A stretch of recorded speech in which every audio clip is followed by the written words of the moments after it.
ملائكته يصلون على النبي يا أيها الذين آمنوا صلوا عليه وسلموا تسليما اللهم صل على سيدنا مولانا محمد وعلى آله মাওলানা মুহাম্মদ আসমান সুন্দর জমিন সুন্দর আরো সুন্দর মদিনা তার চেয়ে অধিক সুন্দর আমার নবীর পসিনা বল আল্লাহুম্মা সাইয়্যিদানা মাওলানা মুহাম্মদ ওয়ালা আলিহি মাওলানা মুহাম্মদ বাংলার হাওয়া উড়ে যায় এই গোলামদের সালাম দিও মোর নবী পাকের রওজায় আল্লাহুম্মা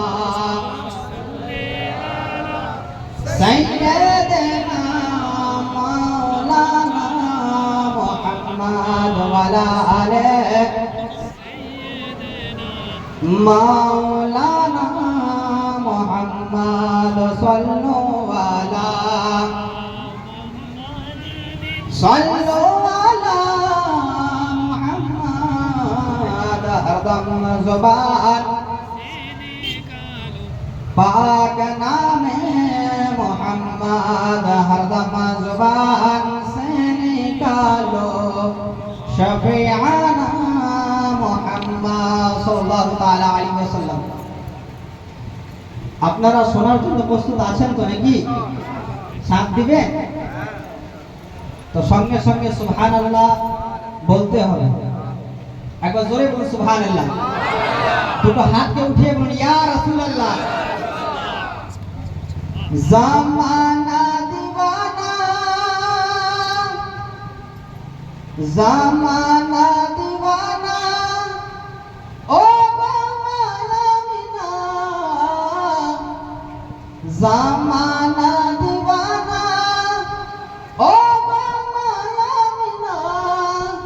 তোমার লালের নাই তুলনা মাগো তোমার লালের নাই তুলনা তুলনা তুলনা সুবহানাল্লাহ। হযরত আমিনা রাদিয়াল্লাহু তাআলা আনহার যে পুত্র ছিল, যেই কলিজার টুকরা, দয়ার কবি, মায়ের কবি, ইনার কেউ তুলনায় আছে? ইনার কেউ তুলনায় নাই।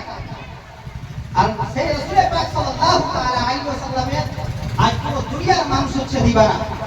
এটাকে শায়ের নিজের ছন্দের মধ্যে বলে জামানা দিবানা ও মায়ামিনা তোমার লালের নাই তুলনা মাগো তোমার লালের নাই তুলনা মেঘে মেঘাই ছায়া করে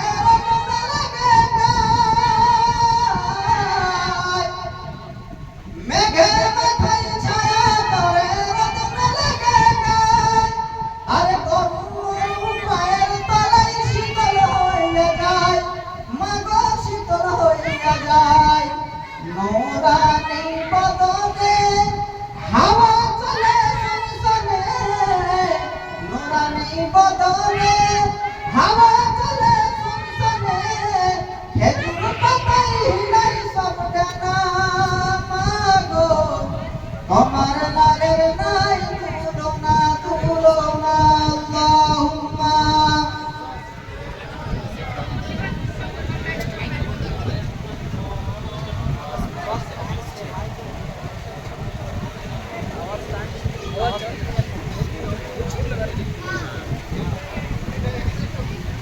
আল্লাহুম্মা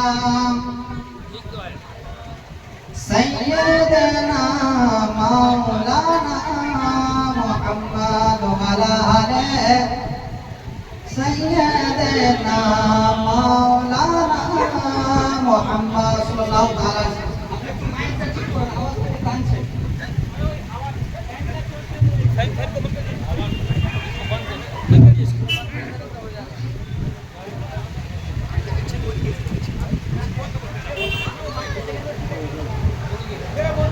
थोड़ा सा इधर घुमा दीजिए, इधर घुमा दीजिए, इधर घुमा दीजिए, इधर, हाँ इधर घुमा दीजिए बस बस।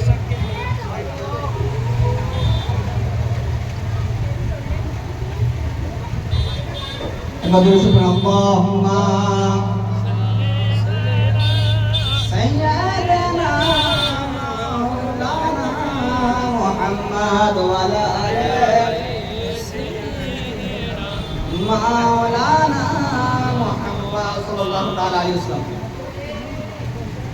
সমস্ত প্রশংসা ও গুণগান সেই মহান আল্লাহ তাবারক ওয়া তাআলার নিবেদিত, যিনি আজকে আমাদেরকে এই পবিত্র মাহফিলে আসার তৌফিক দান করেছেন। এই মহান আল্লাহ তাবারক ওয়া তাআলা আমাদেরকে এই রাতের অন্ধকারে এখানে এসে কিছু বলার এবং শোনার তৌফিক দান করেছেন। সেই মহান আল্লাহ তাবারক ওয়া তাআলা যিনি আমাদেরকে রাসূল পাক সাল্লাল্লাহু আলাইহি ওয়াসাল্লামের উম্মতি বানিয়েছেন, লোক মনে कीजिए সেই মহান আল্লাহ তাবারক ওয়া তাআলার শুকরিয়া আদায় করার জন্য সবাই উচ্চ স্বরে ভক্তি ভরে বলুন আলহামদুলিল্লাহ। তারপরে পরে আমিনার লাল, মুরুর বিলাল, মক্কার বেলাল, মদিনার তাজদার জনাবে আহমদ মুজতবা মুহাম্মদ মুস্তাফা সাল্লাল্লাহু তাআলা আলাইহি ওয়াসাল্লামের উপরে শত কোটি দরুদ ও সালাম অর্পিত হোক, বর্ষিত হোক। সবাই মিলে উচ্চ স্বরে ভক্তি ভরে বলুন আল্লাহুম্মা আমিন। আল্লাহুম্মা আমিন। ব্রাদার ने মুআজ্জাজ সামাইন ইকরাম, আমি মহান আল্লাহ তাবারক ওয়া তাআলার পবিত্র কোরআন থেকে একটু আয়াতে কারিমা তেলাওয়াত করেছি। মহান আল্লাহ তাবারক ওয়া তাআলা বলেন ওয়া আম্মা বিনি'মাতি রাব্বিকা ফাহাদ্দিস। এর অর্থ হলো যে তোমরা তোমাদের প্রতিপালকে, তোমরা তোমাদের রবের যে নিয়ামতগুলি আছে সেই নিয়ামতের আলোচনা করো, চর্চা করো, খুব খুব চর্চা করো। বিনি'মাতি রাব্বিকা, তোমাদের প্রতিপালকের যে নিয়ামতগুলো আছে, বিনি'মাতি রাব্বিকা ফাহাদ্দিস, তোমরা চর্চা করো, আলোচনা করো। তো এই আয়াত দ্বারা স্পষ্ট বোঝা যায় যে মহান আল্লাহ তাবারক ওয়া তাআলা বললেন যে আমার অর্থাৎ রবের যে নিয়ামতগুলি আছে সেই নিয়ামতের চর্চা করো। এবার যদি দেখতে যান তো দুনিয়ার মধ্যে আল্লাহ তাবারক ওয়া তাআলা সব জিনিসই আল্লাহর নিয়ামত, কিন্তু তার মধ্যে সবথেকে কোন নিয়ামতটা হচ্ছে আফজাল আলা, বড় নিয়ামত। আমাদের কাছে আল্লাহ তাবারক ওয়া তাআলার অনেক নিয়ামত আছে, কিন্তু তার মধ্যে সবথেকে কোন নিয়ামতটা হচ্ছে উত্তম। তো আল্লাহ তাবারক ওয়া তাআলার নিয়ামত আমাদের কাছে যে এসেছে, যত নিয়ামত এসেছে তার মধ্যে সবথেকে উত্তম নিয়ামত হচ্ছে রাসূল করিম সাল্লাল্লাহু তাআলা আলাইহি সুবহানাল্লাহ। তো রাসূল পাক সাল্লাল্লাহু তাআলা আলাইহি ওয়াসাল্লাম আমাদের কাছে সবথেকে বড় নিয়ামত। তো আল্লাহ তাবারক ওয়া তাআলা বললেন যে তোমরা রবের নিয়ামতের চর্চা করো। তো রাসূল পাকও হচ্ছেন আমাদের জন্য নিয়ামত, আর সবথেকে হচ্ছে বড় নিয়ামত। তো এই নিয়ামতের চর্চা আমাদেরকে আল্লাহ তাবারক ওয়া তাআলা করতে বলেছেন। জোরে বলুন সুবহানাল্লাহ। তো আজকে আমরা সেই রবের, সেই সৃষ্টিকর্তা, সেই খালিকের সবথেকে বড় নিয়ামতের আমরা চর্চা করছি, তাই কি না? আমরা রাসূল পাক সাল্লাল্লাহু তাআলা আলাইহি ওয়াসাল্লামের আজকে বিলাদতের জিকির আজকে করছি, আলোচনা করছি। তো সব থেকে বড় নিয়ামতের চর্চা করছি। এই যে একটা, এই যে যুগ, যেই যুগে আমরা বাস করছি, এই যুগে যেমন আমরা এই ঈদে মিলাদুন নবীকে অ্যাকসেপ্ট করছি এবং মানাচ্ছি, এতে খুশি মানাই, আনন্দ করি, তো এরই মধ্যে কিছু ফিরকা আছে যারা এটাকে অ্যাকসেপ্ট করতে পারে না। তাদের খাবিস নফস, শয়তান নফস তাদেরকে এটা অ্যাকসেপ্ট করতে দেয় না। কিছু কিছু মানুষ বলে, কিছু ফিরকা বলে যে এই ঈদে মিলাদুন নবীর আয়োজন করা, এই জলসা জুলুস করা, শিরনি বিতরণ করা, এটাকে বলা হয় বেদাত। তারা বলে বেদাত। এই ঈদে মিলাদুন নবী আমরা জলসা জুলুস করছি তাই জন্য বলে আমরা বেদাতি। এরই মধ্যে একটা ফিরকার নাম হচ্ছে দেওবন্দি। সেই দেওবন্দিরা আমাদের উপরে ফতোয়া লাগিয়ে থাকে, বেদাতির ফতোয়া লাগায়। কিসের ফতোয়া লাগায়? বেদাতির। তার কারণ হচ্ছে যে আমরা জলসা জুলুস করি এই রবিউল আউয়াল মাসে, আমরা রাসূল পাকের জিক্র আজকার করি, তো এর জন্য তারা বলে আমাদেরকে বেদাতি বলে। কিন্তু সেই দেওবন্দি যারা আমাদের উপরে বেদাতির ফতোয়া লাগায়, যারা এই কাজকে বেদাত বলে, তো সেই দেওবন্দিরা যাকে বড় পীর ও মুর্শিদ মানে, যাকে ফলো করে, যাকে ইমাম মানে, তার বই কিন্তু তারা দেখেনি। তার কি আকীদা ছিল, সে কি বলেছে ঈদে মিলাদুন নবীর ব্যাপারে। তো দেওবন্দিদের সবথেকে বড় পীর ও মুর্শিদ, যাকে তারা বড় ইমাম মানে, যার নাম হচ্ছে হাজী ইমদাদুল্লাহ মুহাজির মক্কি। হাজী ইমদাদুল্লাহ মুহাজির মক্কি রাহমাতুল্লাহ আলাইহি, ইনাকে এই দেওবন্দিরা বড় ইমাম মানে, বড় পীর ও মুর্শিদ মানে। তার কথা ফলো করে, তিনি কি বলেছেন সেটাকে ফলো করে। তো সেই হাজী ইমদাদুল্লাহ মুহাজির মক্কি বলেছে, যাকে দেওবন্দিরা ফলো করে, যে আমি ঈদে মিলাদুন নবী মানাই, নিজে ঈদে মিলাদুন নবীতে শরীক হয়। সে হাজী ইমদাদুল্লাহ মুহাজির মক্কি, যাকে দেওবন্দিরা ফলো করে, যাকে দেওবন্দিরা অনুসরণ করে, সেই হাজী ইমদাদুল্লাহ বলছে মিলাদুন নবী আমি নিজে মানাই, আর এই দেওবন্দিরা আমাদের উপরে বেদাতের ফতোয়া লাগায়।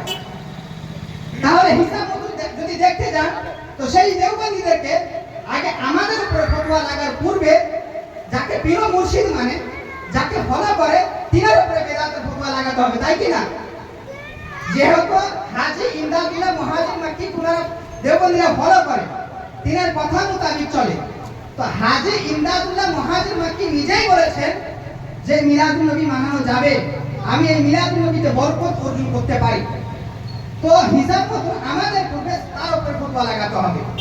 এইরকম একটা ফিরকা যার নাম হচ্ছে আহলে হাদিস, তারা বলে যে এই ঈদে মিলাদুন নবী মানা যাবে না, এর জন্য আমাদের উপরে ফাসিক ও ফাজিরের ফতোয়া লাগায়। বলে যারা ঈদে মিলাদুন নবী মানায়, যারা এতে আনন্দ করে, লাইট লাগায়, তারা হচ্ছে ফাসিক ও ফাজির, এই আহলে হাদিস বলে।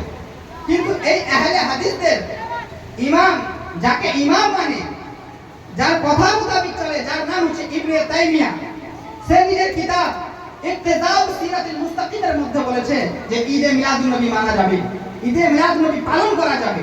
তো ওই আহলে হাদিসরা যারা আমাদের উপরে বেদাতি, ফাসিক ও ফাজিরের ফতোয়া লাগায়, তো সর্বপ্রথম তাদের ইমাম ইবনে তাইমিয়ার উপরে ফাসিক ও ফাজিরের ফতোয়া লাগাতে হবে, তবে আমাদের উপরে তারপরে ফাসিক ও ফাজিরের ফতোয়া লাগা যাবে। কমন সেন্স এটা বলে যে যাকে ফলো করছো, তার কথা, যার কথা মোতাবেক চলছো, তার ফতোয়া আগে দেখো সে কি বলেছে। তো ওই জিনিসটা যদি আমরা করছি, তো আমাদের উপরে যে বেদাতের ফতোয়া লাগাও, তার পূর্বে কিন্তু তোমাদের ইমামের উপরে বেদাতের ফতোয়া লাগাতে হবে। তো ব্রাদারদের মুআজ্জাজ সামাইন ইকরাম, আজকাল রাত হচ্ছে 12 রবিউল আউয়াল, যেই রাতে আমার রাসূল পাক সাল্লাল্লাহু তাআলা আলাইহি ওয়াসাল্লাম এই দুনিয়ার মধ্যে এসেছিলেন। হযরতে আমিনা রাদিয়াল্লাহু তাআলা আনহা তিনি বলেন, শুভ সাদিকের পূর্বে, অর্থাৎ দয়ার নবী, মায়ের নবী দুনিয়ার মধ্যে যখন আসবে, তার কিছুক্ষণ আগে হযরতে আমিনা রাদিয়াল্লাহু তাআলা আনহা বলেন যে হঠাৎ করে আমি ঘরে আছি, আমার চোখে অন্ধকার হয়ে যায়, আমি কিছু দেখতে পাই না ঘরে।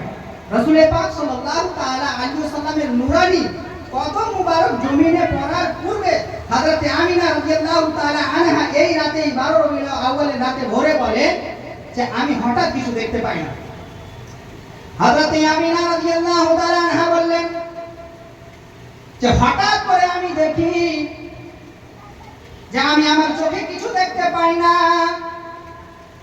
কিন্তু একটা আওয়াজ আমার কানের মধ্যে আছে যে ইজহার ইয়া রাসূলুল্লাহ, ইজহার ইয়া রাসূলুল্লাহ।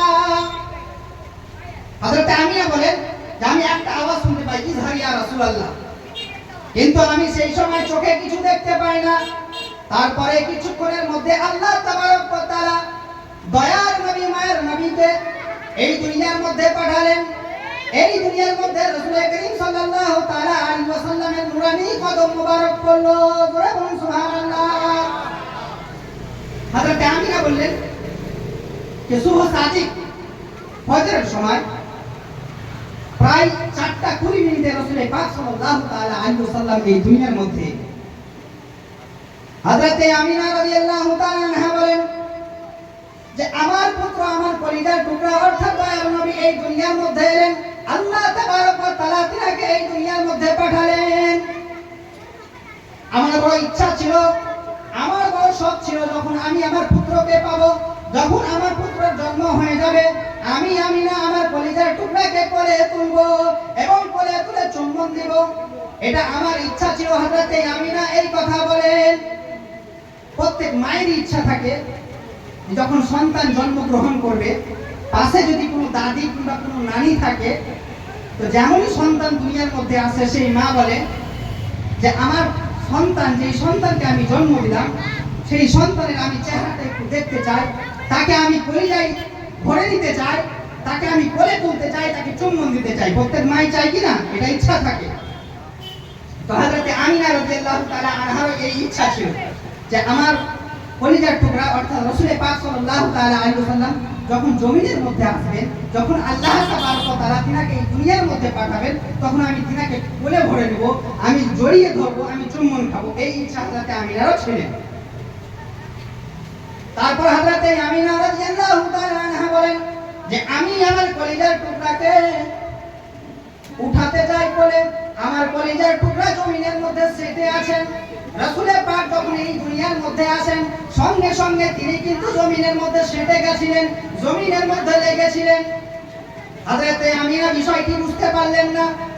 তিনি কান্না করতে লাগলেন যে ও মাবুদ, যাকে তুমি আমার কোলে দিলে, যেই সন্তানকে তুমি আমার কোলে পাঠিয়েছো, যার জন্য এই কুল কায়নাতটা সৃষ্টি করেছো, যাকে তুমি সাইয়্যিদুল আম্বিয়া বানিয়েছো, ও মাবুদ আমার বড় ইচ্ছা ছিল যে যখন এই দুনিয়ার মধ্যে আসবে আমি আমিনা তাকে কোলে তুলে চুম্বন দেব।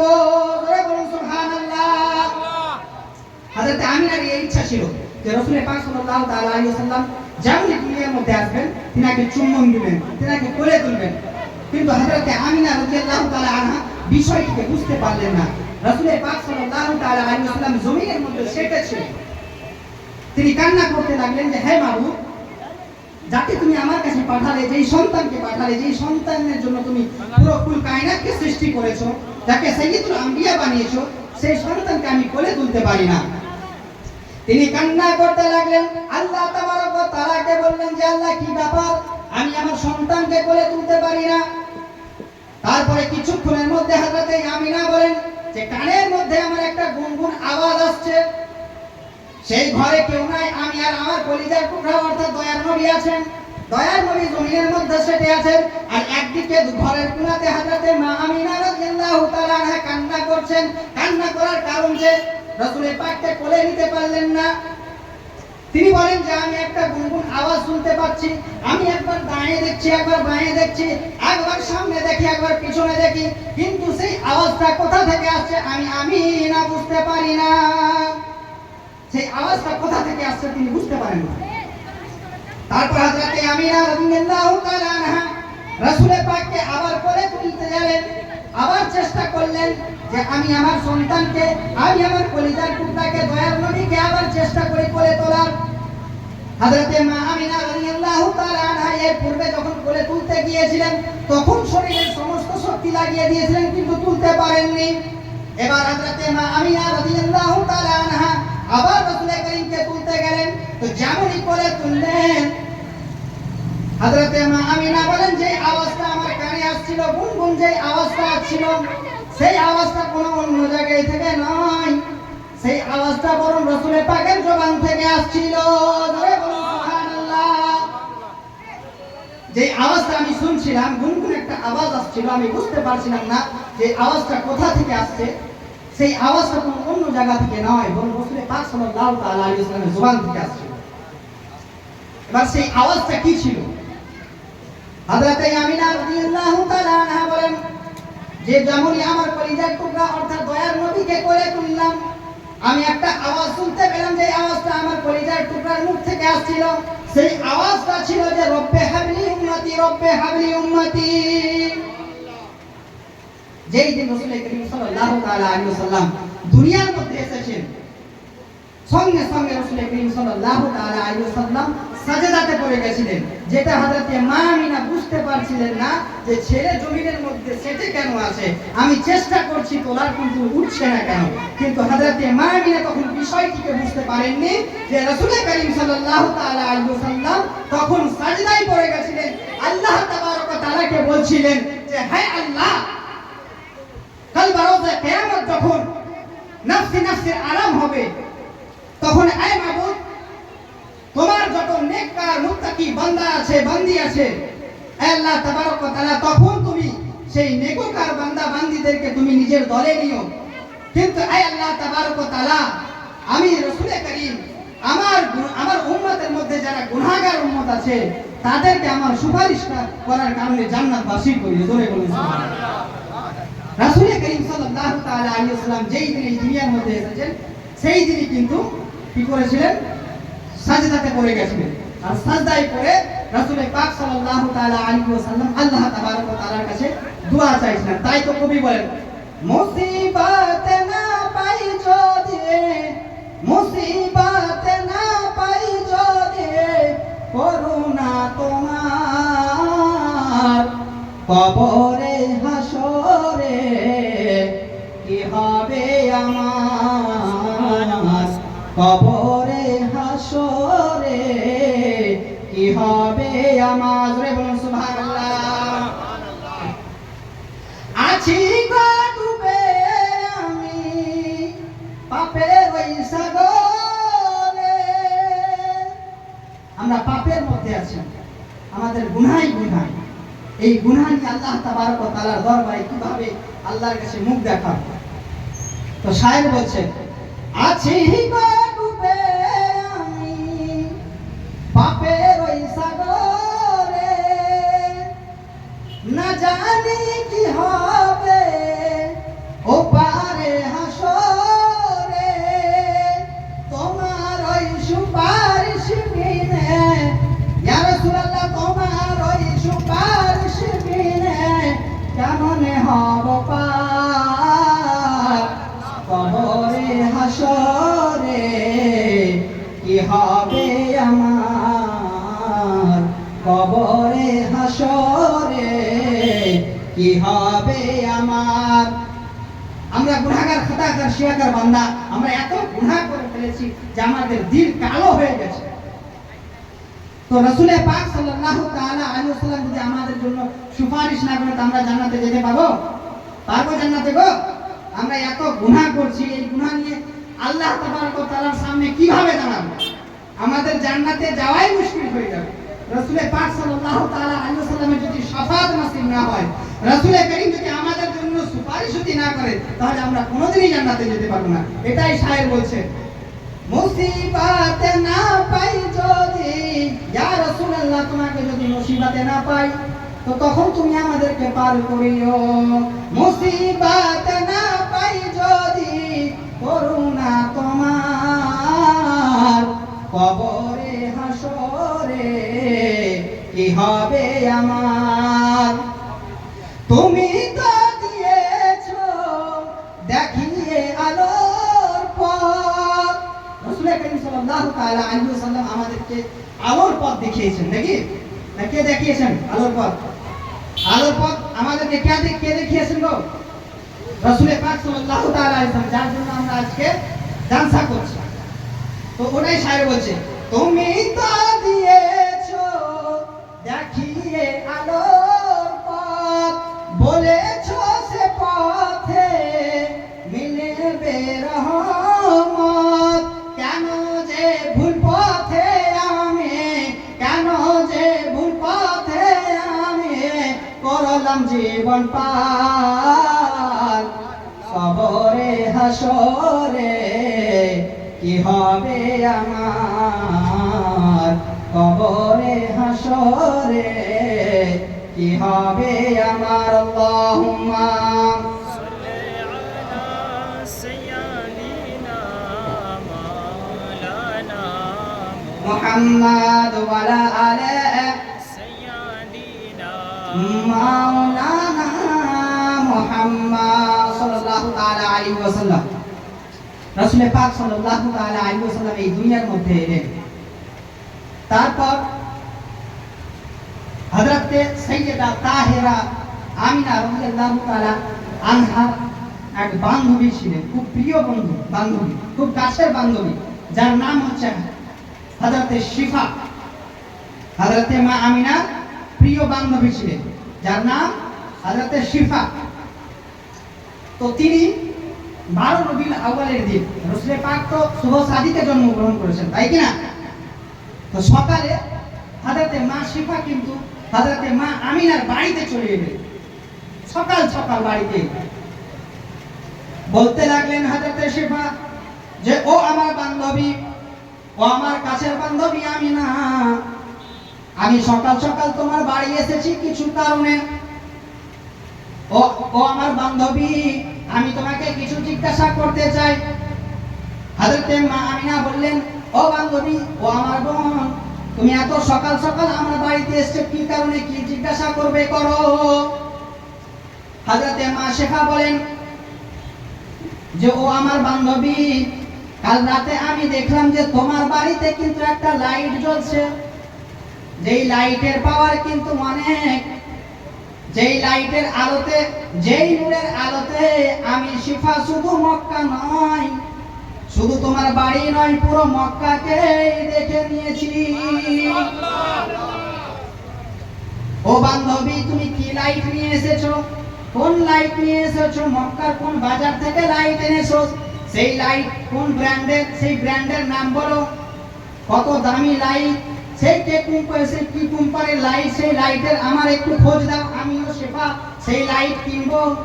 হযরত আমিনা রাদিয়াল্লাহু তাআলা আনহা একটু মুচকি হাসি মারলেন, মুচকি হাসি মেরে বলতে লাগলেন, ও আমার বান্ধবী, ও আমার প্রিয় বোন শিফা, আমি কোনো লাইট কিনে আনিনি, আমার বাড়িতে যেই লাইটটা এসেছিল, যেই লাইটের কারণে তুমি মক্কা দেখেছো, যেই লাইটের কারণে তুমি পুরো মক্কাটা দেখে নিয়েছো, আমি আমিনা সেই লাইটের কারণে, সেই নূরের কারণে শুধু মক্কা নয় বরং মুলকে শামের বালাখানা পর্যন্ত দেখে নিয়েছি।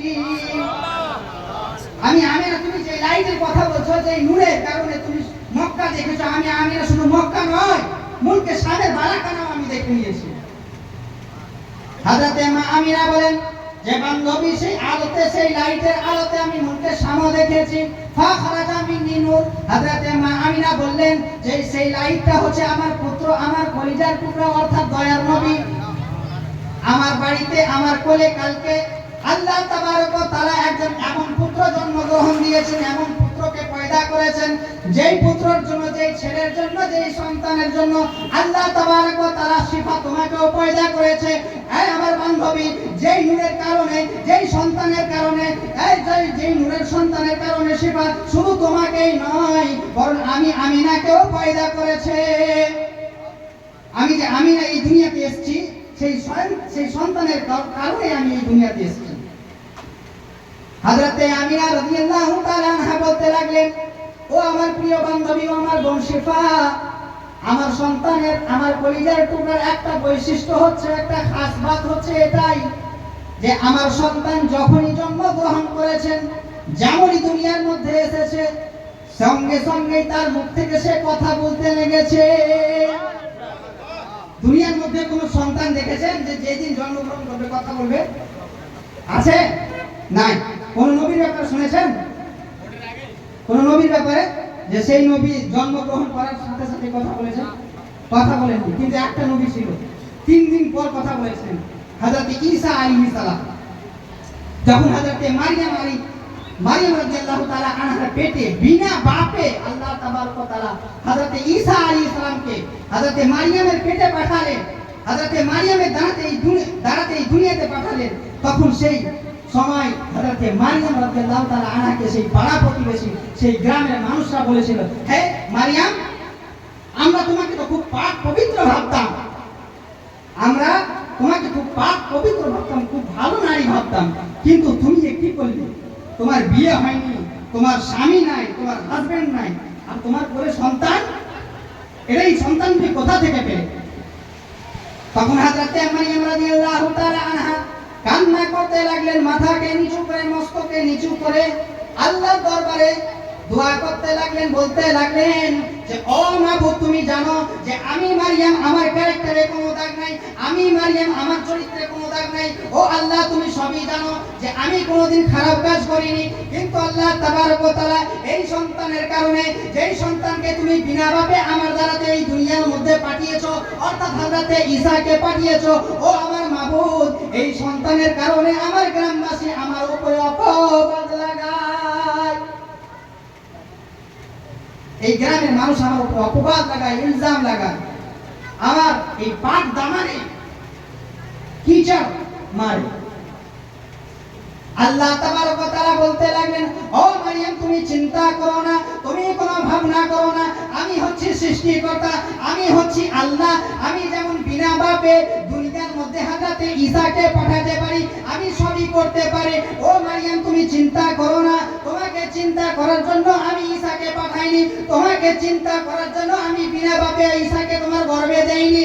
ও মারইয়াম, তুমি চিন্তা করো না, কালকে যখন তোমার গ্রামবাসী, তোমার পাড়ার লোক যখন জিজ্ঞাসা করবে যে এ মারইয়াম, তুমি এই সন্তান কোথায় পেলে, এই সন্তানকে কোথা থেকে আনলে, তখন মারইয়াম তুমি কোনো চিন্তা করবে না, ডাইরেক্ট ওই গ্রামের মানুষকে বলবে, ওই গ্রামের মানুষকে বলে দিবে যে এই বাচ্চাকে জিজ্ঞাসা করো। আশারাত ইলাইহি, অর্থাৎ আল্লাহ তাবারক ওয়া তাআলা বললেন, যখন এ মারইয়াম, তোমাকে তোমার পাড়ার লোক যখন জিজ্ঞাসা করবে যে এ মারইয়াম, আমরা তোমাদেরকে খুব ভালো ভাবতাম, তোমাকে খুব পাক পবিত্র ভাবতাম, এই সন্তানকে অর্থাৎ ঈসাকে কোথা থেকে আনলে, তখন মারইয়াম তুমি কিন্তু সেই সন্তান অর্থাৎ ঈসার দিকে ইশারা করে দিবে।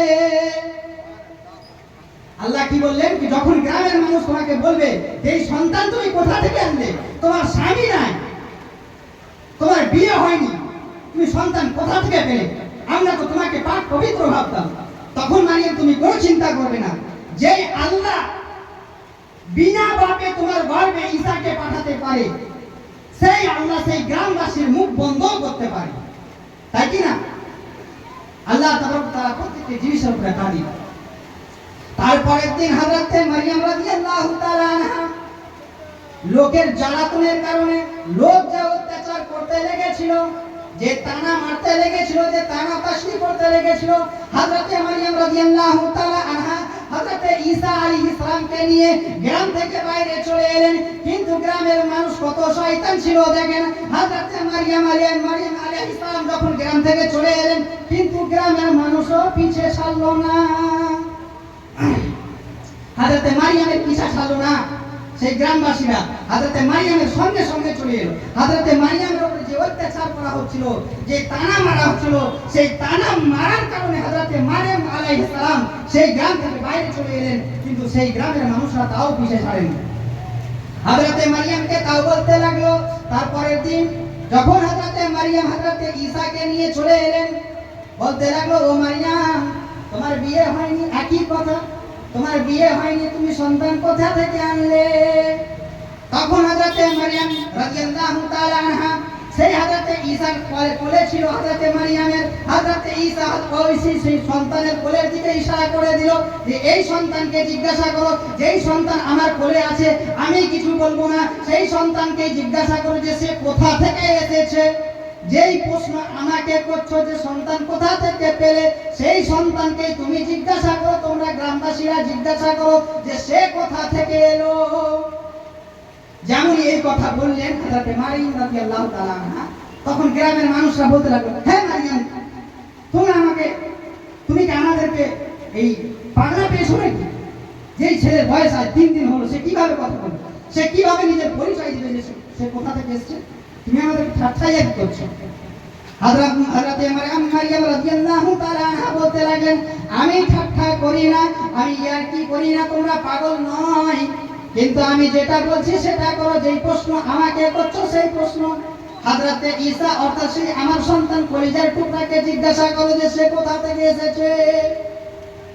তখন আল্লাহ তাবারক ওয়া তাআলা পবিত্র কোরআনে বলেছেন, তখন হযরত ঈসা আলাইহিস সালামকে গ্রামবাসীরা ভাবলো যে যখন মারইয়াম একবার বলছে তখন একবার জিজ্ঞাসা করাই, যখন মারিয়াম বলছে যে এই সন্তানকে জিজ্ঞাসা করো, যেই সন্তানের বয়স হচ্ছে 3 দিন, যেই সন্তানের মুখ দিয়ে এখন কোনো কথা বাড়ায় না, সেই সন্তান আমাদেরকে কিভাবে জবাব দিবে যে সে কোথা থেকে এসেছে? তো একবার মারিয়ামের কথার উপরে আমলই করা যাক, জিজ্ঞাসা করি না একবার।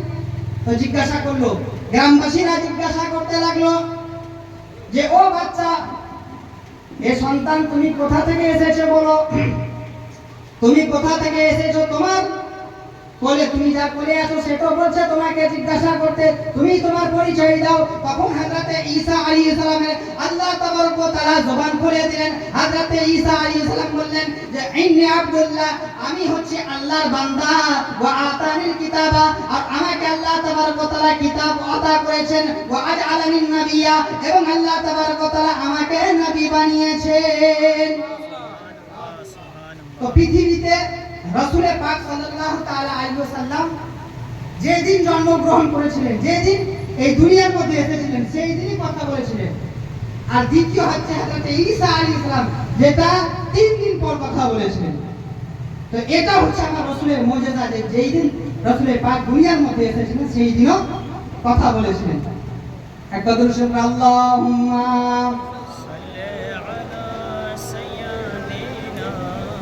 মাওলানা মুহাম্মদ ওয়ালা আলে মাওলানা মুহাম্মদ সাল্লু আলা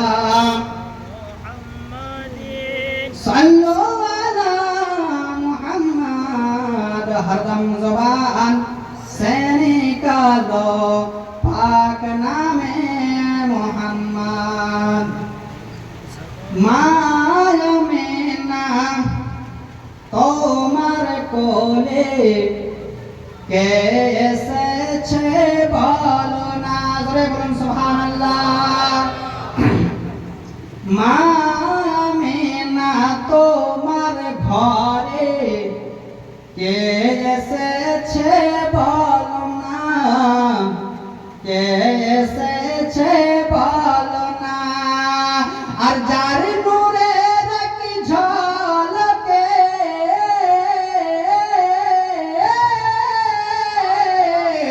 যার নূরের কি ঝলকে চমকাই মক্কা মদিনা। মামেনা জোরে বলা যাবে না, আরেকটু জোরে বলা যাবে না। মামেনা তোমার ঘরে কে এসেছে বলো না। আর যার নূরের কি ঝলকে চমকাই কাবা মদিনা। মামেনা তোমার কোলে কে এসেছে বলো না। 12 রবিউল আউয়ালে আসিলেন মামিনার কোলে। জোরে বলুন, দুটো হাতকে তুলে বলুন ইয়া রাসূলুল্লাহ। 12 রবিউল আউয়ালে আসিলেন মামিনার কোলে। আমাদের নসিব কত ভালো, আপনাদের নসিব কত ভালো। দেখেন যেই রাতে রাসূল পাক এসেছেন, যেই দিনে রাসূল পাক এসেছেন, সেই রাতে আইন সেই রাতে একদম এক্সাক্ট একদম সেই রাতে আপনারা রাসূল পাকের জিকির আজকার করছেন। কত বড় নসিব আপনাদের জন্য। তাই সাহেব কি বলছে দেখেন, একবার সুবহানাল্লাহ বলবেন কিন্তু আপনারা। 12 রবিউল আউয়ালে আসিলেন মামিনার কোলে। ভালো লাগে না আপনাদের? 12 রবিউল আউয়ালে আসিলেন মামিনার কোলে। আর সাজদাতে মাথা রেখে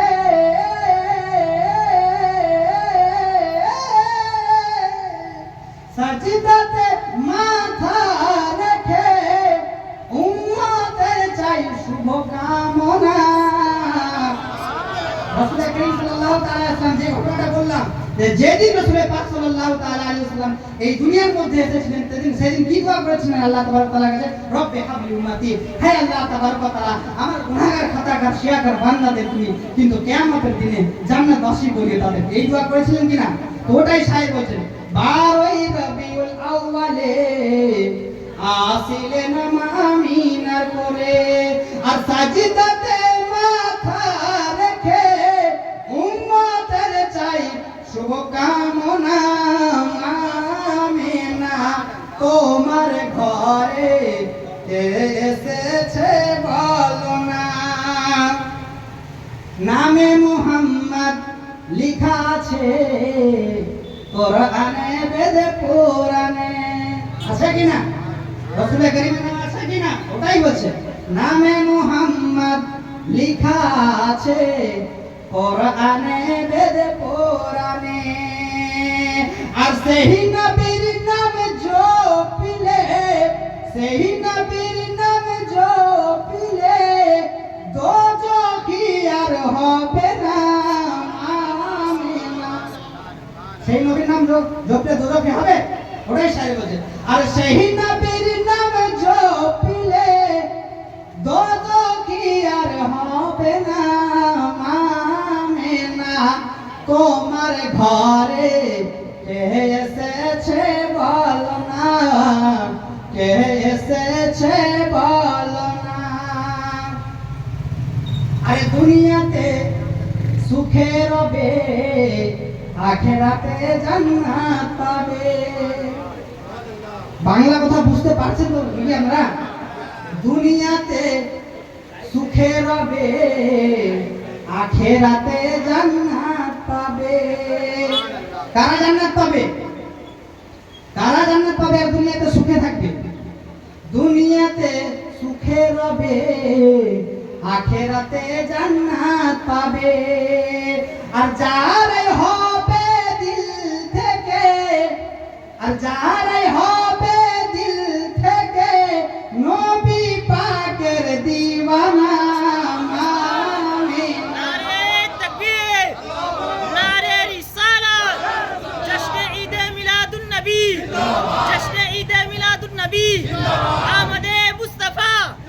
आमदे मुस्तफा सरकार की आमद दिलदार की आमद आका की आमद दाता की आमद सोरे की आमद यासीन की आमद नारे तकबीर नारे रिसालत मामीना मामीना मामीना मामीना মামিনা তোমার কোলে কে এসেছে বলো না মামিনা তোমার ঘরে কে এসেছে বলো না আরে দুনিয়াতে খুশি রবে দুনিয়াতে সুখে রবে আখিরাতে জান্নাত পাবে এই মাশরুতকে আগে বর্ণনা করে দেবে এক হচ্ছে শর্ত এক হচ্ছে মাশরুত এক শর্ত এক মাশরুত তো মাশরুতকে আগে বর্ণনা করে দিল যে তোমরা জান্নাত পাবে আখি দুনিয়াতেও সুখে থাকবে আখিরাতেও জান্নাত পাবে এবার এর শর্ত কি দুনিয়াতে সুখে থাকার এবং আখিরাতে জান্নাত পাওয়ার শর্ত কি ওটাই বলছে দুনিয়াতে সুখে রবে আখিরাতে জান্নাত পাবে আর যাহারে হবে দিল থেকে নবী পাকের দিওয়ানা আমিনা তোমার কোলে কে এসেছে বলো না কে এসেছে বলো না আর যার নূরের কি ঝলকে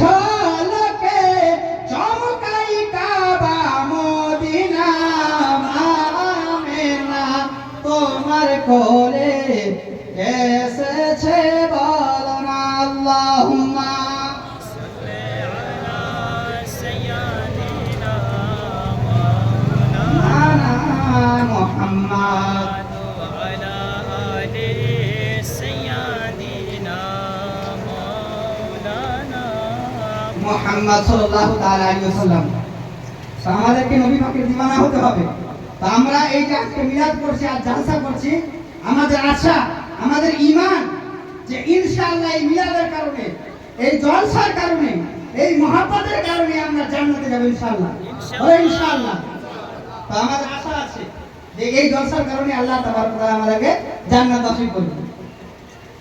তো আলোচনা করছিলাম যে রাসূল পাক সাল্লাল্লাহু তাআলা আলাইহি ওয়াসাল্লাম দুনিয়ার মধ্যে এলেন। রাসূল পাক যেমনই দুনিয়ার মধ্যে এলেন, রাসূল করিম সাল্লাল্লাহু তাআলা আলাইহি ওয়াসাল্লামের এক চাচা ছিল যার নাম হচ্ছে আবু লাহাব। আবু লাহাব কিন্তু রাসূল করিমকে খুব ভালোবাসতেন, রাসূল করিমকে খুব ভালোবাসতেন। তো হযরত ব্রাদারনে মুআজ্জাজ সামিন ইকরাম যেমনই রাসূল করিম এই দুনিয়ার মধ্যে এলেন, সকাল সকাল কিন্তু আবু লাহাবের এক বাদী যার নাম হচ্ছে সুয়াইবা, সেই বাদী কিন্তু সকাল সকাল মা আমিনার দরবারে চলে এলেন, মা আমিনার ঘরে চলে এলেন এবং ঘরে প্রবেশ না করে ঘরের বাইরে থেকে জানলা দিয়ে দেখছে যে কি একটা আলো জ্বলছে, এই বাড়িতে কি এমন একটা লাইট চলে এলো, নূর চলে এলো, এত আলো কিসের? সুয়াইবা কিন্তু জানলার একটু ফাঁক দিয়ে দেখলো যে কি ব্যাপার। তো দেখলো সুয়াইবা হচ্ছে আবু লাহাবের বাঁধি, কিন্তু সে আবু লাহাবের দরবার থেকে এসে মা আমিনার ঘরে এলেন কোন দিন 12 রবিউল আউয়ালের দিন। দেখে গেল যে মা আমিনার কোলে কিন্তু একটা সন্তান আছে, দয়ার নবী মায়ের নবী আছে, নূরের মতন চমকাচ্ছে। এই জিনিসটা দেখে গিয়ে আবু লাহাবকে দৌড়তে দৌড়তে গিয়ে বলল যে আবু লাহাব, তোমার এক ভাতিজা জন্ম নিয়েছে, অর্থাৎ আমিনার পুত্র জন্মগ্রহণ করেছে। আবু লাহাব কিন্তু আনন্দ, একদম খুশি যে আমার ভাতিজা জন্ম নিয়েছে, মানে যাও তোমাকে আজাদ করে দেব। আবু লাহাব যার বাঁধি ছিল সুয়াইবা, এই আনন্দের খবর শুনে, এই খুশির খবর শুনে সুয়াইবাকে আজাদ করে দিয়েছিল। সুয়াইবাকে আজাদ করে দিয়ে এত ভালোবাসতো। এর কারণে এর কি পরিণাম পেলে দেখো, আবু লাহাব যখন মারা যায়, এক ব্যক্তির স্বপ্নে এসে আবু লাহাবকে জিজ্ঞাসা করছে, স্বপ্নে দেখছে এক ব্যক্তি আবু লাহাবকে। তো আবু লাহাবকে জিজ্ঞাসা করছে যে হ্যাঁ আবু লাহাব, তুমি তো ঈমান আনোনি, তুমি তো তোমার ভাতিজা অর্থাৎ দয়ার নবীর প্রতি ঈমান আনো, হ্যাঁ তুমি তোমার ভাতিজা অর্থাৎ রাসূল করিমকে ভালোবাসতে, কিন্তু ঈমান তো আনোনি, তো তোমার অবস্থা কি কবরে তুমি এখন কেমন আছো? আবু লাহাব বলতে লাগলো যে আমার অবস্থা খুব খারাপ, আমাকে খুব আযাব হচ্ছে, আমার আযাব খুব হচ্ছে, কিন্তু একটা দিন আমার আযাবকে একটু কম করা হয়, সেই দিনটা হচ্ছে সোমবারের দিন, যেই দিন রাসূল করিম সাল্লাল্লাহু তাআলা আলাইহি ওয়াসাল্লাম দুনিয়ার মধ্যে এসেছিলেন। দুনিয়ার মধ্যে যখন রাসূল করিম আসেন, সেই খবরটা আমার বাঁধি সুয়াইবা কিন্তু সেই দিন আমাকে দিয়েছিল। যেই খুশির খবর শুনে আমি আবু লাহাব আমার বাঁধি সুয়াইবাকে আজাদ করে দিয়েছিলাম, যার কারণে আল্লাহ তাবারক ওয়া তাআলা এই সোমবারের দিনে আমার আযাবকে একটু কম করে দেয়। সুবহানাল্লাহ। তো রাসূল করিমের খুশিকে, আনন্দকে কি করলে আজাদ করে দেওয়ার কারণে যে নন মুসলিম, যে রাসূল করিমের প্রতি ঈমান আনেনি, সেই খুশি, সেই আজাদ করার কারণে কি হচ্ছে, আর আযাবে তাখফীফ হচ্ছে, আর আযাবে কমি হচ্ছে, আর আযাবকে কম করা হচ্ছে। তো আমরা তো হচ্ছে দয়ার নবীর উম্মত, আমরা তো কলমা পড়েছি, আমরা তো রাসূলের উম্মত, আমরা রাসূলকে ভালোবাসি, আমরা রাসূলের জন্য জালসা করি, আমরা রাসূলের প্রতি দরুদ শরীফ পাঠ করি, আমরা রাসূলের জন্য কিয়াম করি। তো আমরা কি জান্নাতবাসী হব না? আমাদের কি গুনাহ মাফ হবে না? ইনশাআল্লাহ অবশ্যই হবে। রাসূলের প্রতি ভালোবাসতে হবে। আল্লাহ তাবারক ওয়া তাআলা পবিত্র কোরআনে বলেন, ইন কুনতুম তুহিব্বুনাল্লাহ ফাত্তাবিউনি ইউহিব্বুকুমুল্লাহ। হে মাহবুব, কুল ইন কুনতুম তুহিব্বুনাল্লাহ, আপনি বলে দিন যে আল্লাহকে যদি, এই মুমিন, এই মানুষরা, তোমরা যদি আল্লাহকে মাহবুব বানাতে চাও, আল্লাহর কাছে যেতে চাও, আল্লাহর নৈকট্য লাভ করতে চাও, আল্লাহর কাছে আসতে চাও, আল্লাহকে মাহবুব বানাতে চাও, ফাত্তাবিউনি, আমার অনুসরণ করো, আমার ইত্তেবা করো, ইউহিব্বুকুমুল্লাহ, আল্লাহ তোমাদেরকে কাছে করে নেবে, আল্লাহ তোমাদেরকে মাহবুব করে নেবে। জোরে বলো সুবহানাল্লাহ। আল্লাহ কি বললেন যে হে মাহবুব, তুমি পুরো জগৎবাসীকে বলে দাও যে আল্লাহকে পেতে চাইলে, আল্লাহকে মাহবুব বানাতে চাইলে আগে তোমাকে যেন মাহবুব বানায়, আগে তোমাকে যেন ভালোবাসে। মাহবুব তোমাকে যদি ভালোবাসে, তো আমি আল্লাহ তাকে আমাকে পাবো। হাদিস শরীফে এসেছে, যেটা মুসলিম শরীফে এবং বুখারী শরীফে আছে, লা ইউমিনু আহাদুকুম হাত্তা আকুনা আহাবা ইলাইহি মিন ওয়ালিদিহি ওয়া ওয়ালাদিহি ওয়ান নাসি আজমাইন, অর্থাৎ তোমাদের মধ্যে ততক্ষণ পর্যন্ত কমপ্লিটলি পরিপূর্ণ মুমিন হতে পারবে না যতক্ষণ পর্যন্ত তোমরা তোমাদের আল আওলাদ, তোমরা তোমাদের মাতা পিতা, তোমরা তোমাদের ছেলে পেয়ে এবং পুরো জগৎবাসী থেকে যতক্ষণ পর্যন্ত রাসূল করিম দয়ার নবীকে ভালোবাসবে ব্যক্তি মুমিন হতে পারে। তাহলে ঈমান হওয়ার শর্ত হচ্ছে যে রাসূল করিমকে ভালোবাসতে হবে। এবং রাসূল করিম সাল্লাল্লাহু তাআলা আলাইহি ওয়াসাল্লামকে সাহাবায়ে কেরামরা কেমন ভালোবেসেছিলেন একটু জানতে তো হবে বাবা, যে সাহাবায়ে কেরামরা কেমন ভালোবেসেছিলেন। এক ব্যক্তি গ্রাম থেকে চলে এলেন, রাসূল করিম সাল্লাল্লাহু তাআলা আলাইহি ওয়াসাল্লাম বসে আছেন, সাহাবাগণের সঙ্গে আলোচনা করছেন, গুফতগু করছেন, কথা বলছেন। গ্রাম থেকে দেহাত থেকে এক ব্যক্তি উঠে আসলো আর বলতে লাগলো যে ও প্রিয় রাসূল, ও আমাদের মাহবুব রাসূল, ও আল্লাহর রাসূল, আল্লাহ তো আপনাকে সব জিনিসের জ্ঞান দিয়ে দিয়েছেন, আপনি তো সবই জানেন। আল্লাহ তাবারক ওয়া তাআলা আপনাকে জান্নাতেরও জ্ঞান দিয়েছে, আল্লাহ তাবারক ওয়া তাআলা রাসূল আপনাকে জাহান্নামের জ্ঞানও দিয়েছে। আয় রাসূল, আপনাকে আল্লাহ তাবারক ওয়া তাআলা এই জ্ঞানটাও দিয়েছেন যে কোন ব্যক্তি জান্নাতে যাবে এবং কোন ব্যক্তি জাহান্নামে যাবে। ইয়া রাসূলুল্লাহ, আপনি তো সবই জানেন, আল্লাহ তাবারক ওয়া তাআলা আপনার জ্ঞানের মধ্যে সবকিছু দিয়ে দিয়েছেন। কিন্তু ইয়া রাসূলুল্লাহ, আমি গ্রাম থেকে আসা ব্যক্তি, আমার বড় ইচ্ছা আছে, আমার একটা শখ আছে, আমার একটা মাকসাদ আছে। ইয়া রাসূলুল্লাহ, আমি একটা প্রশ্ন করতে চাই, আমি জানতে চাই ইয়া রাসূলুল্লাহ, বেয়াদবি মাফ করবেন যদি কিছু ভুল হয়ে যায়। সেই গ্রাম থেকে এলো ব্যক্তি বলতে লাগলো, ইয়া রাসূলুল্লাহ, বেয়াদবি হলে মাফ করবেন, আমার একটা প্রশ্ন আছে, আমি আপনাকে একটা প্রশ্ন করতে চাই, আমার বড় ইচ্ছা আছে, আমি সেই বিষয়টি জানতে চাই। রাসূল করিম বলে, বলো তো তুমি কি জানতে চাও, তোমার মনে কি প্রশ্ন আছে তুমি বলে ফেলো, আমাকে কোশ্চেন করে ফেলো, তোমার আশা কি আছে তুমি বলো। সেই ব্যক্তি বলতে লাগলেন, ইয়া রাসূলুল্লাহ, আমার বড় আশা, আমার এটা ইচ্ছা হচ্ছে, আপনি আমাকে বলে দিন যে জান্নাতে এবং কিয়ামত কোন দিনে হবে। সেই ব্যক্তি বলতে লাগলেন, ইয়া রাসূলুল্লাহ, আমার এটা ইচ্ছা হচ্ছে যে কিয়ামতটা কোন দিনে হবে, কোন সময় হবে, কিয়ামতটা কখন আসবে, আমার এটা বড় ইচ্ছা হচ্ছে। ইয়া রাসূলুল্লাহ, আপনি একটু বলে দিন, আপনার কাছে তো সবই জ্ঞান আছে, আপনি তো জান্নাতে যে যাবে সেও জানেন, কখন কিয়ামত হবে সেটাও তো জানেন, ইয়া রাসূলুল্লাহ এটা বলে দিন। রাসূল করিম সেই ব্যক্তিকে বলতে লাগলেন, ও বাবা, তোমার মাথায় এই কিভাবে এই প্রশ্ন জাগলো, তোমার মনে এখন কেমন করে এই আশা এলো, কিভাবে তুমি এটা জিজ্ঞাসা করতে পারলে, তোমার মাথায় এই জ্ঞান এলো কিভাবে যে কিয়ামত কখন আসবে। ও বাবা, তার পূর্বে আমি তোমাকে একটা প্রশ্ন করি। রাসূল করিম সেই ব্যক্তিকে প্রশ্ন করলেন যে বাবা, তুমি তো জিজ্ঞাসা করছো যে কিয়ামত কখন হবে, তার পূর্বে তুমি এটা বলো যে তুমি কি কিয়ামতের প্রস্তুতি নিয়ে নিয়েছো, তুমি কি কিয়ামতের জন্য রেডি হয়েছো, কিয়ামতের জন্য তোমার কাছে কি সেরকম আমল আছে। রাসূল করিম উল্টো প্রশ্ন করে দিলেন যে ঠিক আছে, তুমি জিজ্ঞাসা করছো যে কিয়ামত কখন আসবে, কিন্তু তুমি আগে বলো যে কিয়ামতের জন্য কি তুমি প্রস্তুত নিয়েছো কিনা। তুমি যে কিয়ামতের ব্যাপারে জিজ্ঞাসা করছো, তুমি রেডি, তোমার কাছে সেই আমল আছে কিয়ামতের দিনের জন্য। সেই ব্যক্তি কি বলতে লাগলো একটু শুনবেন। সেই ব্যক্তি বলতে লাগলো, ইয়া রাসূলুল্লাহ, ইয়া হাবিবাল্লাহ, নবী গো, আমি গুনাহগার খাতাকার বান্দা, আমার কাছে নামাজ পড়ার সেই রকম নেকি নাই, আমার কাছে হজ করারও সেই রকম নেকি নাই, আমার কাছে নেকির পাহাড় নাই, আমার কাছে যাকাত দেওয়ার মতো সেই রকম নেকি নাই। ইয়া রাসূলুল্লাহ, এক কথায় আমার কাছে সেই রকম কিছুই নেকি নাই, কিন্তু ইয়া রাসূলুল্লাহ, আমি এটা দাবি করতে পারি, এটা আমি জোর গলায় বলতে পারি, আমি বুক চওড়া করে বলতে পারি, ইয়া রাসূলুল্লাহ, আমার কাছে নেকির পাহাড় নাই, আমার কাছে সেরকম নেকি নাই, কিন্তু এতটুকু আছে ইয়া রাসূলুল্লাহ যে আমার দিলের মধ্যে আল্লাহ এবং আল্লাহর রাসূলের ভালোবাসা আছে।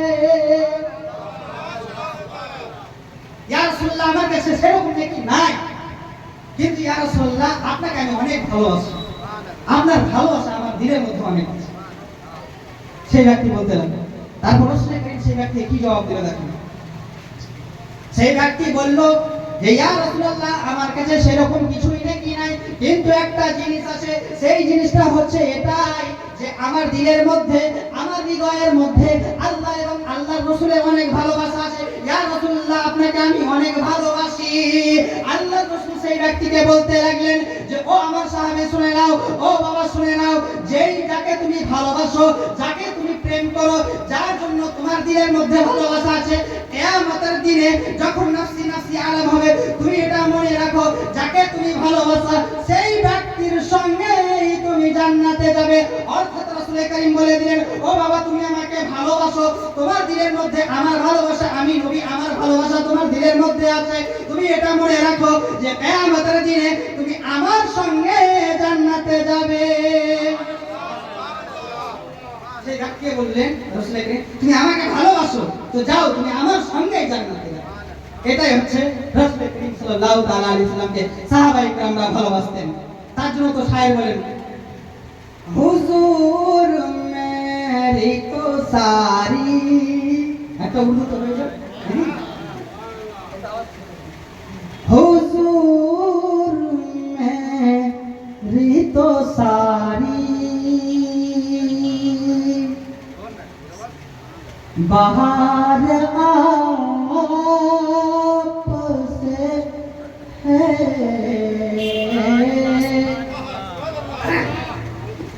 हुजूर मेरी तो सारी बाहर आपसे है, मैं बेकरार था मेरा करार आपसे है, मैं बेकरार हूँ मेरा करार आपसे है, हुजूर मेरी तो सारी बाहर आपसे है। রাসূল করিম সাল্লাল্লাহু তাআলা আলাইহি ওয়াসাল্লামের জন্য আমাদের জীবনে বাহার এসেছে, তাই কি না? মেরি তো হাস্তি হি ক্যা হে মেরে গরিব নওয়াজ,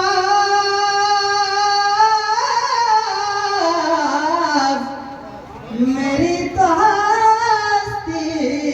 ही क्या है गरीब नवाज,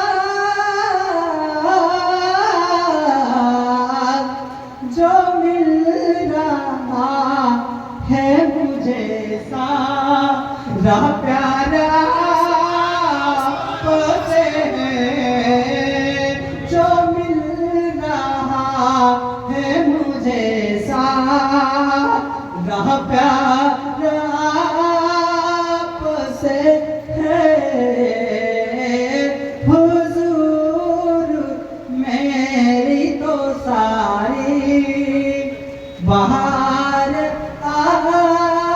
आपसे है, मैं बेकरार था मेरा करार आपसे है।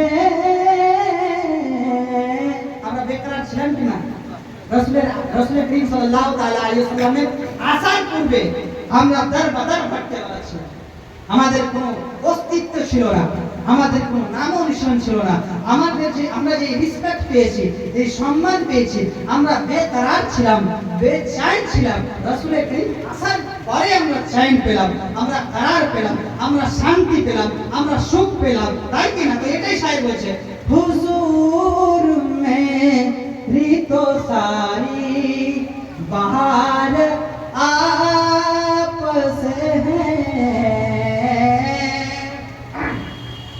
कहाँ वो अर्ज़े मदीना, कहाँ मेरी हस्ती, कहाँ वो अर्ज़े मदीना, कहाँ मेरी हस्ती, ए हाज़री का सबब रहबार आपसे है। जोरे बोला जावे ना, पूरा हाथ से तुले बोला जावे ना, या रसूलुल्लाह, अरे একটু জোরে বলুন ইয়া রাসূলুল্লাহ। এই যে আমরা বারবার ঈদে মিলাদুন নবী উদযাপন করি, ঈদে মিলাদুন্নবী মানায় কি না? হ্যাঁ, ঈদে মিলাদুন্নবী প্রত্যেক বছরই তো আপনারা করেন, তাই কি না? এইরকম ভাবে খুশি মানান, এই যে জিক্র আজকার করেন, আল্লাহ আল্লাহ রাসূলের নাম নেন, এই হাজিরের যে সওয়াব, এটা প্রেজেন্টের যে কারণ আমরা যে উপস্থিত হয়েছি, এর কারণটা বারে বারে ইয়া রাসূলুল্লাহ আপনারই জন্য। এটাই তো শায়ের বলছে, কাহা वो अर्ज़े मदीना कहा मेरी हस्ती ए हाज़री का सबब ए हाज़री का सबब रहबार आप से है हुजूर मेरी तो सारी बहार आप से है।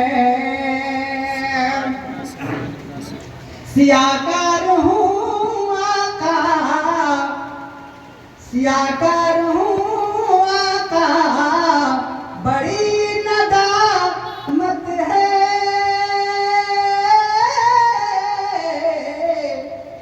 আমরা গুনাহগার শিয়াকার, আমরা নিজের কাজের জন্য লজ্জিত। ইয়া রাসূলুল্লাহ, আমাদের এত গুনাহ হয়ে গেছে, আমাদের দিল এত কালো হয়ে গেছে, আমরা শর্মিন্দগি महसूस করছি, আমরা লজ্জিত ইয়া রাসূলুল্লাহ। তো এটাই শায়ের বলছে, সিয়াকার হুঁ আকা বড়ি নদামত है।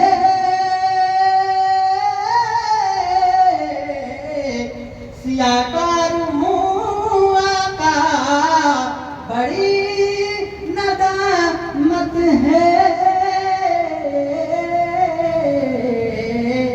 कसम खुदा का है, कसम खुदा की ये मेरा। शेर दिखे छंद दिखे ध्यान दें কি বলছেন, सियाकार हूँ आका बड़ी नदामत है। कसम खुदा की ये मेरा वकार आप से है हुजूर मेरी तो सारी बहार आप से है। मैं बेकरार था, मेरा करार आप से है हुजूर मेरी तो सारी बहार आप से है। अल्लाहुम्मा सल्ले अला सय्यदिना मौलाना मुहम्मद वला अलैहि माशाअल्लाह मौलाना मुहम्मद सल्लु अला। একবার বাংলা আন্দাজে পড়ে নেব, সল্লু আলা মুহাম্মদ সল্লু আলা মুহাম্মদ। हरदम ज़ुबान से निकालो पाक नामे मोहम्मद, हरदम ज़ुबान से निकालो शफीआना मोहम्मद सल्लल्लाहु ताला अलैहि वसल्लम। ব্রাদারনে মুআজ্জাজ সামাইন ইকরাম, আলোচনা করছিলাম যে রাসূল পাক সাল্লাল্লাহু তাআলা আলাইহি ওয়াসাল্লামের মহব্বত, ভালোবাসা আমাদের হৃদয়ের মধ্যে, আমাদের দিলের মধ্যে রাখতে হবে। তবে ইনশাআল্লাহ আমাদের আশা আছে যে এই মহব্বতের কারণে, এই ভালোবাসার কারণে আমরা জান্নাতবাসী হব, তাই কি না? তো ব্রাদারনে মুআজ্জাজ সামাইন ইকরাম, আলোচনা করব, সময় খুব কাছে এলো। তো ব্রাদারনে মুআজ্জাজ সামাইন ইকরাম, হযরত উমর ফারুক রাদিয়াল্লাহু তাআলা আনহু, তিনি কত বড় সাহাবী ছিলেন। তিনি অনেক রাগীও ছিলেন, কিন্তু অনেক ভালোবাসতেন রাসূল করিম সাল্লাল্লাহু তাআলা আলাইহি ওয়াসাল্লাম। একদিন আল্লাহর রাসূল বসে ছিলেন সাহাবাদের মধ্যে, হযরত উমর ফারুক রাদিয়াল্লাহু তাআলা আনহুকে জিজ্ঞাসা করলেন যে, ও উমর, একটা কথা কি তোমাকে আমি জিজ্ঞাসা করব? রাসূল করিম এই কথা হযরত উমরকে বলতে লাগলেন যে, উমর একটু বলো যে তুমি আমাকে কতটুকু ভালোবাসো, তোমার দিলের মধ্যে, তোমার হৃদয়ের মধ্যে আমি নবী আমার ভালোবাসা কতটুকু আছে, এই উমর তুমি আমাকে একটু বলো। হযরত উমরকে রাসূল করিম বললেন হাত ধরে যে তুমি আমাকে কতটুকু ভালোবাসো তোমার একটু বলো তো দেখি। তোমার ভিতরে তুমি তো আমার দরবারে থাকছো, তুমি তো আমার সাহাবী, তুমি বলো তো তুমি কতটুকু ভালোবাসো। হযরত ওমর ফারুক রাদিয়াল্লাহু তাআলা আনহু বলতে লাগলেন, ইয়া রাসূলুল্লাহ, ইয়া হাবিবাল্লাহ, নবী গো, আমি ওমর আপনাকে অনেক ভালোবাসি। আমার দিলের মধ্যে আপনি নবী, আপনার ভালোবাসা আমার অনেকই আছে, কিন্তু ইয়া রাসূলুল্লাহ, আমার দিল বলছে, আমার হৃদয় বলছে, আমার মন বলছে, এই ওমর, তুমি তোমার রাসূলকে ভালোবাসো, কিন্তু তুমি ওমর, তুমি এখন পর্যন্ত তুমি তোমার ছেলে, তুমি তোমার স্ত্রীর থেকে, তুমি তোমার ছেলে মেয়ের থেকে, সমস্ত তোমার পাড়া প্রতিবেশী মানুষের থেকে তুমি ওমর ভালোবাসতে পারোনি। হযরত ওমর নিজে নিজে বললেন, ইয়া রাসূলুল্লাহ, আমি আপনাকে অনেক ভালোবাসি, কিন্তু আমার দিল বলছে যে ওমর, তুমি রাসূলকে নিশ্চয়ই ভালোবাসো, কিন্তু তুমি তোমার বাড়ির লোকের থেকে, তুমি তোমার স্ত্রীর থেকে রাসূলকে বেশি ভালোবাসতে পারোনি, তুমি তোমার সন্তানের থেকে বেশি ভালোবাসতে পারোনি। যেমন এই কথা বললেন হযরত ওমর রাদিয়াল্লাহু তাআলা আনহু, রাসূল করিম দয়ার নবী বলতে লাগলেন, এই ওমর, শুনে নাও, এখনো তুমি কিন্তু কমপ্লিটলি মুমিন হতে পারোনি, এখনো তুমি কিন্তু মুকাম্মাল মুমিন হতে পারোনি, এখনো তুমি কিন্তু পরিপূর্ণ কিন্তু ঈমানের খাতায় তোমার নাম আসেনি। হযরত ওমর যেমনই বললেন, ইয়া রাসূলুল্লাহ, আমি আপনাকে অনেক ভালোবাসি, কিন্তু আমি আমার স্ত্রীর থেকে বেশি ভালোবাসতে পারিনি, আমি আমার সন্তানের থেকে আপনাকে বেশি ভালোবাসতে পারিনি। যেমনই এই কথা বললেন, রাসূল করিম বললেন, হে ওমর, তাহলে তুমি এখন পর্যন্ত কিন্তু কমপ্লিটলি মুমিন হতে পারোনি, ঈমানের খাতায় পরিপূর্ণ তোমার নাম আসেনি।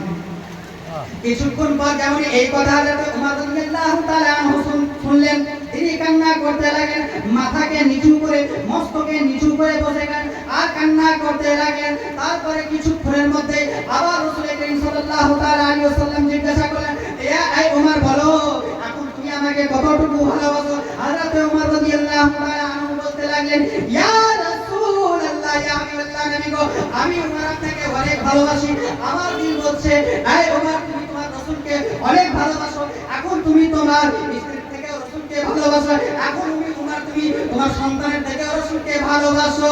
ইয়া রাসূলুল্লাহ, আমি আপনাকে আমার সন্তান, আমার স্ত্রীর থেকেও বেশি ভালোবাসি। ইয়া রাসূলুল্লাহ, আমি আপনাকে অনেক ভালোবাসি, কিন্তু আমি ওমর, আমার দিল বলছে, এই ওমর, তুমি তোমার রাসূলকে এখন পর্যন্ত কিন্তু নিজের জানের থেকে বেশি ভালোবাসতে পারোনি।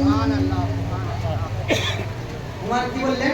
ওমর যে, ইয়া রাসূলুল্লাহ, আমি আপনাকে ভালোবাসি, আমি আমার সন্তান, স্ত্রী, ওয়াইফের থেকেও বেশি ভালোবাসি, কিন্তু ইয়া রাসূলুল্লাহ, তাও আমার দিল বলছে যে ওমর ঠিকই আছে, কিন্তু তুমি তোমার জানের থেকে রাসূলকে বেশি ভালোবাসতে পারো।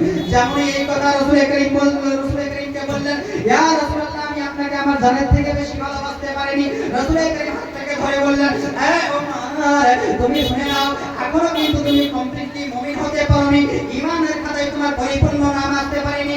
যতক্ষণ পর্যন্ত তুমি তোমার জানের থেকে বেশি ভালোবাসবে না, ওমর, তুমি কমপ্লিটলি মুমিন হতে পারবে না, ঈমানের খাতায় তোমার পরিপূর্ণভাবে নাম আসবে না। আবার হযরত ওমর রাদিয়াল্লাহু তাআলা আনহু যেমন এই কথা শুনে নিলেন যে ওমর আমি পরিপূর্ণ মুমিন হতে পারিনি, কান্না করতে লাগলেন, মাথাকে নিচু করে দিলেন, মস্তকে নিচু করে কান্না করতে লাগলেন। কিছুক্ষণ পর আবার রাসূল করিম জিজ্ঞাসা করতে লাগলেন যে, এই ওমর, তুমি বলো যে এখন তুমি আমাকে কতটুকু ভালোবাসো।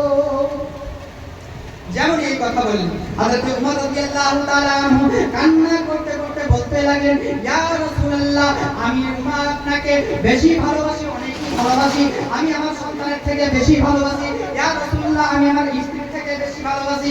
ইয়া রাসূলুল্লাহ, আমি ওমর আমার মা থেকে, আমার বাপের থেকে আপনাকে বেশি ভালোবাসি।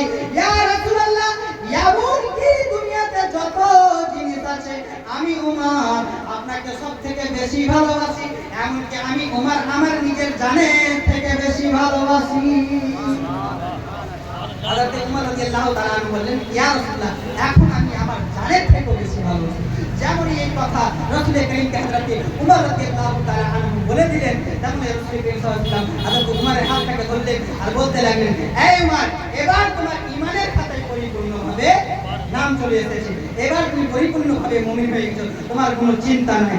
এই রকম রাসূল করিম সাল্লাল্লাহু তাআলা আলাইহি ওয়াসাল্লামকে সাহাবায়ে কেরামরা ভালোবেসেছেন, নিজের জানের থেকে ভালোবেসেছেন, নিজের প্রাণের থেকে বেশি ভালোবেসেছেন, নিজের মা বাপের থেকে বেশি ভালোবেসেছেন।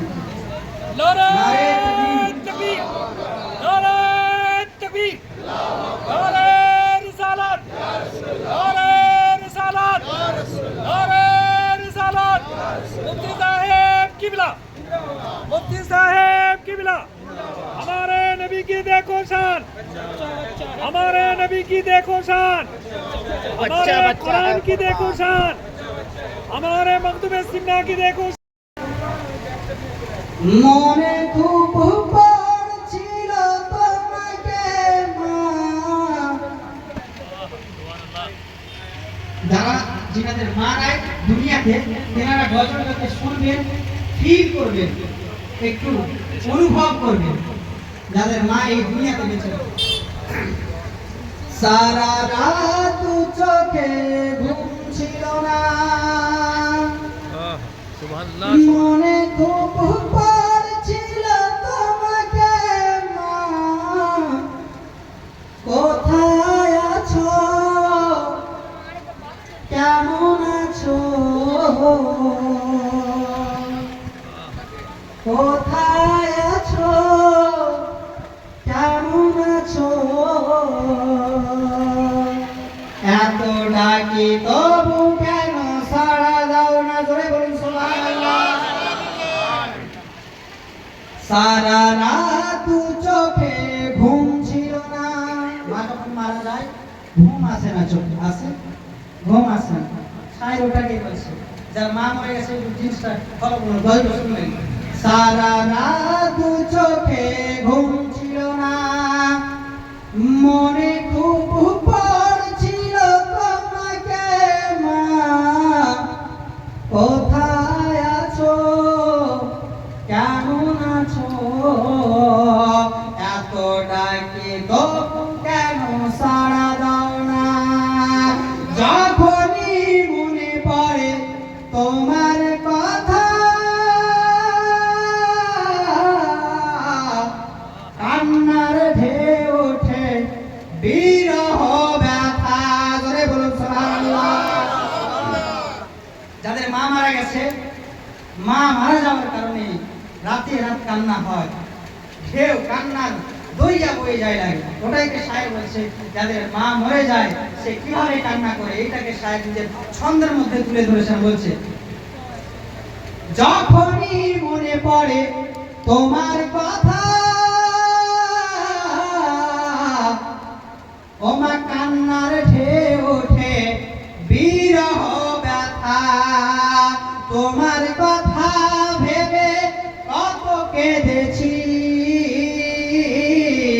তবু কেন একবার ফিরে আসো না মা।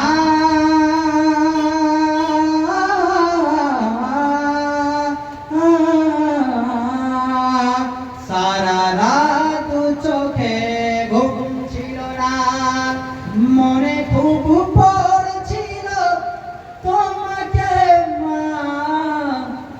ও মা কোথায় আছো, কেমন আছো, এত ডাকে তবু কেন সাড়া দাও না। জোরে বলুন সুবহানাল্লাহ। ও মা লোকে বলে থাকো তুমি চাঁদের দেশে,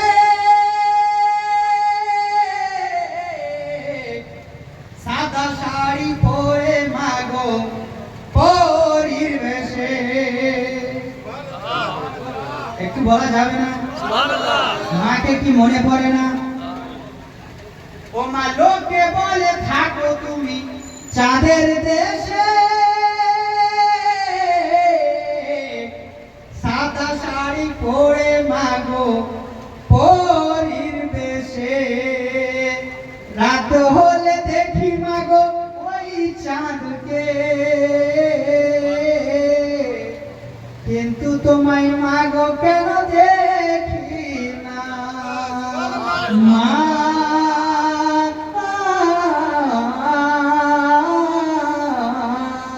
যখন মা মারা যায় আমাদেরকে এই গল্প শোনাতো যে মা মারা গেছে ওই চাঁদের দেশে আছে, শাড়ি পরে আছে, সাদা শাড়ি পরে আছে, তাই কি না? তো ওটাই বলছে শায়ের, ও মা লোকে বলে থাকো তুমি চাঁদের দেশে,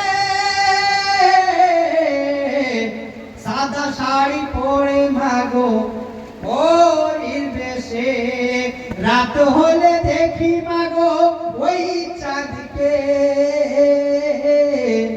কিন্তু তোমায় মাগো কেন দে মা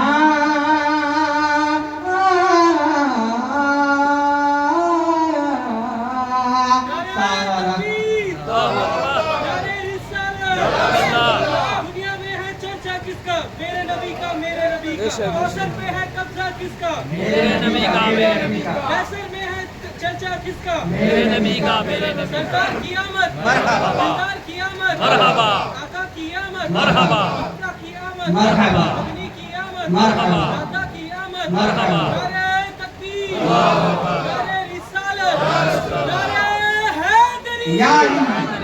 মাশাআল্লাহ, এইরকম ভাবে আমাদের ইয়াং জেনারেশন রাসূল করিম সাল্লাল্লাহু তাআলা আলাইহি ওয়াসাল্লামের প্রতি ভালোবাসা দেখায়। দেখে খুব ভালো লাগে যে এই ঈদে মিলাদুন নবীর সময় ইয়াং জেনারেশন যারা ইয়াং আছে, আল্লাহ তাবারক ওয়া তাআলা তাদের হৃদয়ের মধ্যে, তাদের দিলের মধ্যে কত রাসূল করিমের ভালোবাসা ভরে দেয় যে তাদের একদম জোশ চলে আসে। দেখেন ভাইকে একবার বলুন সুবহানাল্লাহ। সারা রাত দু চোখে ঘুম ছিল না, মনে খুব পড়ছিল তোমাকে মা, কোথায় আছো, কেমন আছো, এত ডাকে তবু কেন সাড়া দাও না। ব্রাদার মুআজ্জাজ সামিঈন ইকরাম, আমি কোরআন শরীফ থেকে আরেকটা একদম সময় আল্লাহুম্মা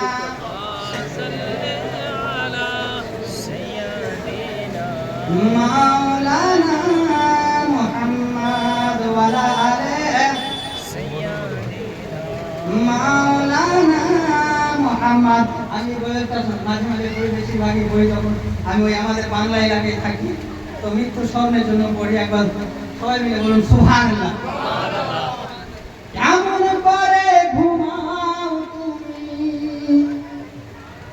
ও মানুষ, কেমন করে ঘুমাও তুমি, ফজর করে কাজা। বলা যাবে না? আরেকটু বলা যাবে না? কেমন করে ঘুমাও তুমি, কেমন করে ঘুমাও তুমি, ফজর করে কাজা। এমন তো হতে পারে জোহরে জানাজা। মানুষ তুমি কি ভাবো না তোমার নিঃশ্বাসের কোনো দাম নাই? তুমি আজ রাতে ঘুমাবে, এমন তো হতে পারে যে ফজরের মাইক এলান হবে যে অমুক ব্যক্তি মারা গেছে, এলান হবে যে জোহরের সময় তোমার জানাজা হবে। মানুষ তুমি কি চিন্তা করো না, তুমি কি ভাবনা করো না এক সৃষ্টিকর্তা আছে, তোমাকে তোমার কোথায় কিন্তু আযাব দিবে। তুমি নামাজ পড়ো না, ফজরের নামাজ পড়ো না, ফ্রি ফায়ার পাবজি খেলে ঘুমিয়ে যাচ্ছ, রাত 12টা 2টার সময় ফজরের নামাজ কাজা করে দিচ্ছ। ও মানুষ কেমন করে ঘুমাও তুমি, কেমন করে ঘুমাও তুমি, ফজর করে কাজা। এমন তো হতে পারে জোহরে জানাজা। ঠিক কে ভাই বলো? আপনার সুবহানাল্লাহ বলে মাইক ছেড়ে দেবো কিন্তু। কেমন করে ঘুমাও তুমি, ও মানুষ কেমন করে ঘুমাও তুমি, ফজর করে কাজা। এমন তো হতে পারে জোহরে জানাজা। মুসলিম হয় না জন্ম নিলে, শুনবেন কেন দিবেন, মুসলিম হয় না জন্ম নিলে মুসলমানের ঘরে। মুসলিম শুধু মুসলমানের ঘরেই জন্ম নিলে সে মুসলমান হবে তাই কি? হ্যাঁ, মুসলমানের ঘরে জন্ম নিয়ে যে পূজা করতে লাগছে তো সে মুসলমান থাকবে? রাসূল কারীমের গুস্তাখি করলে মুসলমান ঘরে জন্ম নিবে সে মুসলমান থাকবে না? ওটাকেই সারবে। মুসলিম হয় না জন্ম নিলে মুসলমানের ঘরে, কাফের মুসলিম তফাৎটা হয় সালাতের উপরে, মানুষ নামাজের উপরে। আরে এই জীবনে হয় না জানো, এই জীবনে হয় না জানো, নামাজ তোমার কাজা। এমন তো হতে পারে জোহরে জোহরে জানাজা মানুষ এমন তো হতে পারে জোহরে জানাজা নাস্তা তো করছে একবার জোরে বলুন সুবহানাল্লাহ ও মানুষ কেমন করে ঘুমাও তুমি ফজর করে কাজা এমন তো হতে পারে জোহরে জানাজা বেনামাজের লাশ কবরে শুনেন বেনামাজের লাশ কবরে রাখিবে যখনই বেনামাজের লাশ কবরে রাখিবে যখনই মাটির চাপে পাঁজরের হার ভাঙবে রে তখনই মানুষ ভাঙবে রে তখনই বেনামাজের লাশ কবরে যারা নামাজ পড়ে না বেনামাজের লাশ কবরে রাখিবে যখনই মাটির চাপে পাঁজরের হার ভাঙবে রে তখনই ওই বিষাক্ত ওই সাপের ছোবল ওই বিষাক্ত ওই সাপের ছোবল বেনামাজের সাজা এমন তো হতে পারে জোহরে জানাজা